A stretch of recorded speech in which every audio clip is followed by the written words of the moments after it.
Welcome sa Tagalog Horoscope, ang iyong gabay sa pang-araw-araw na buhay. Hatid namin ang pinakadetalyadong horoscope na magsisilbing gabay mo sa pera, trabaho, pag-ibig, kalusugan, at swerte. Naway magtagumpay sa buhay ang lahat ng ating tagapakinig at subscribers sa buong mundo.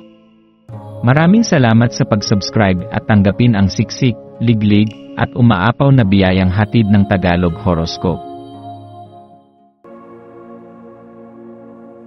Ito ang iyong pang-araw-araw na horoscope para sa Taurus, para sa Abril 8, 2025. Sa araw na ito, ang iyong matibay na dedikasyon sa iyong mga pangarap ay magniningning ng higit pa kaysa dati.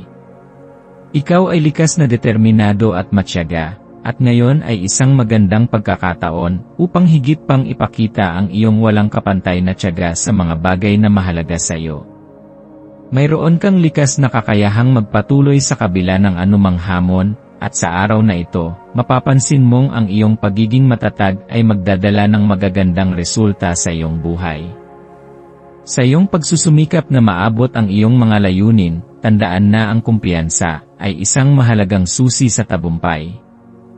Ang iyong paniniwala sa sarili ay makakatulong sa iyo upang mapanatili ang iyong lakas at determinasyon, anuman ang dumating na pagsubok sa iyong daan. Ngayong araw, ang iyong kakayahang harapin ang mga hamon ng may matibay na paninindigan ay magiging isang mahalagang aspeto ng iyong tagumpay. Ang mga taong nasa paligid mo ay maaaring humanga sa iyong pagiging matatag, at maaaring makahanap sila ng inspirasyon sa iyong kakayahang harapin ang bawat sitwasyon ng may katatagan. Sa kabila ng pagiging abala sa iyong mga tungkulin, mahalagang bigyan mo rin ng pansin kung paano mo pinapanatili ang balanse sa pagitan ng iyong personal na buhay at iyong mga obligasyon. Ang labis na pagtutok sa trabaho ay maaaring magdulot ng pagkapagod, kaya't huwag kalimutan ang halaga ng pagpapahinga at pagbibigay ng oras para sa iyong sarili. Sa gitna ng abala ng pang-araw-araw na buhay, isang espesyal na pagkakataon ang darating upang ipagdiwang ang isang mahal sa buhay sa pamamagitan ng isang pribadong pagtitipon.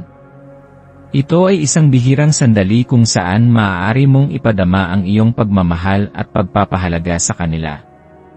Maaaring ito ay isang simpleng hapunan kasama ang pamilya o isang mas personal na pag-uusap na magpapatibay sa inyong relasyon. Ang ganitong mga sandali ay nagbibigay ng init sa puso at nagbabalik ng sigla sa ating mga relasyon. Habang pinaplano mo ang kaganapang ito, gamitin ang iyong likas na talento sa pagpaplano at pagbibigay pansin sa maliliit na detalye upang gawing espesyal ang bawat aspeto ng selebrasyon. Ang iyong pagiging maalaga at masinop ay magpaparamdam sa iyong mahal sa buhay kung gaano sila kahalaga sa iyo. Ang ganitong mga sandali ng koneksyon ay hindi lamang nagpapalalim ng ating relasyon sa iba kundi nagbibigay rin ng kasiyahan sa ating sarili. Ang pakiramdam ng pagiging bahagi ng isang mas malalim na koneksyon ay nagpapalakas sa ating emosyonal na kalusugan at nagbibigay sa atin ng inspirasyon upang patuloy na magmahal at magbigay. Ito rin ay isang paalala na ang yaman ng buhay ay hindi lamang nasusukat sa material na bagay kundi sa lalim ng ating ugnayan sa mga taong mahalaga sa atin. Sa araw na ito, hayaang ang pagmamahal at pagpapahalaga ang maghari sa iyong puso.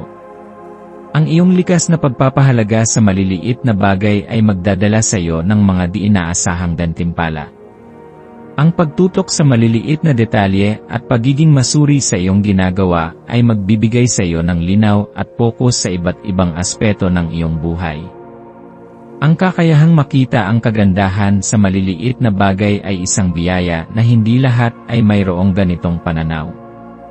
Ikaw ay may likas na kakayahang bigyan ng halaga, kahit ang pinakamaliit na aspeto ng buhay, at sa pamamagitan nito, makakahanap ka ng kasiyahan sa simpleng bagay.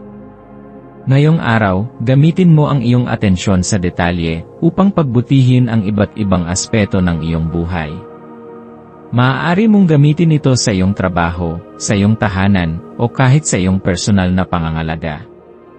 Ang pagsasaayos ng iyong kapaligiran, pag-aalaga sa iyong sarili, at pagbibigay ng atensyon sa maliliit na gawain ay makakatulong sa iyo upang lumikha ng isang mas maayos at payapang buhay. Ang pagsasaayos ng iyong espasyo ay makakatulong upang mapalakas ang iyong produktibidad at mapanatili ang iyong kalmado. Ang buong araw na ito ay isang paalala na ang pagsusumikap at tiyaga ay palaging may gantimpala.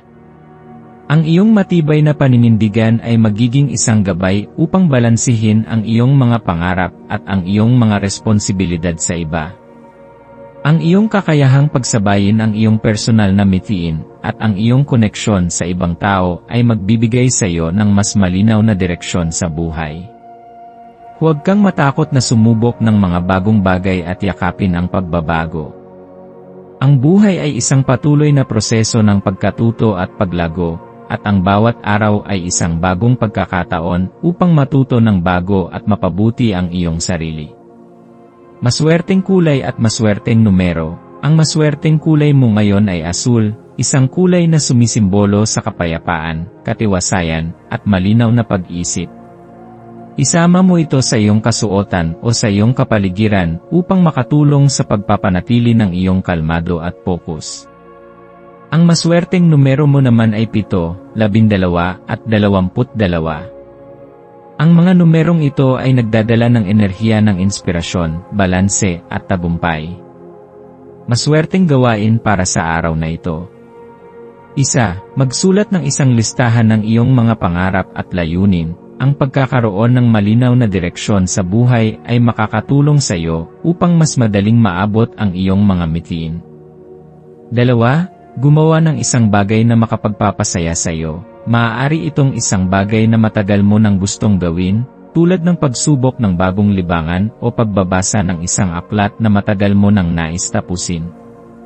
3. Gumugol ng oras kasama ang mga mahal mo sa buhay. Ang pagbibigay ng oras para sa pamilya at kaibigan ay magpapalalim ng inyong relasyon at magbibigay sa iyo ng kasiyahan.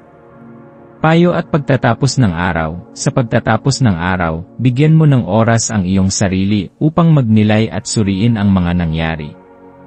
Ano ang mga bagay na nagbigay sa iyo ng kasiyahan? Ano ang mga natutunan mo?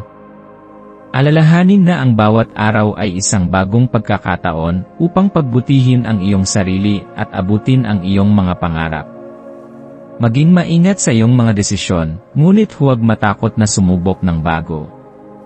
Ang buhay ay puno ng mga sorpresa, at ang bawat hamon ay isang pagkakataon upang lumago.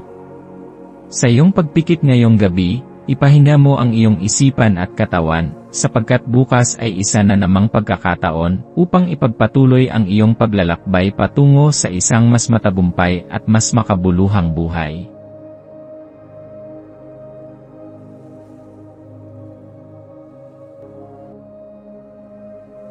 Tayo ay magkaroon ng kaunting sandali upang ipagdasal ang lahat ng mga dalangin ng ating mga subscribers, na sana'y matamo nila ang kanilang mga pinapangarap sa buhay, magandang trabaho, mabuting kalusugan, payapa at masayang pamumuhay, at siksik, liglig at umaapaw na biyaya at kayamanan. Ipinagdarasal namin ng mataimtim ang lahat ng mga komento sa nakaraang video, at hinihiling namin, Panginoon, na pagpalain mo ang ating mga subscribers ng masayang buhay sa mundong ibabaw. Maraming salamat po. Maaari kayong mag-subscribe sa aming channel na Daily Prayer, kung saan nag-a-upload kami ng pang-araw-araw na Catholic Gospel Readings, Reflections, at Daily Rosary Reading para sa lahat ng misteryo ng araw. Tulungan ninyo kaming buuin ang community na ito at mag-subscribe na. Ang link ay nasa description box. Maraming salamat sa panonood ng iyong horoscope ngayon araw. Naway gabayan ka ng mga bituin sa iyong landas. Huwag kalimutang mag-like, share, at subscribe para sa iba pang cosmic na kaalaman. Hanggang sa muli, manatiling konektado sa universo.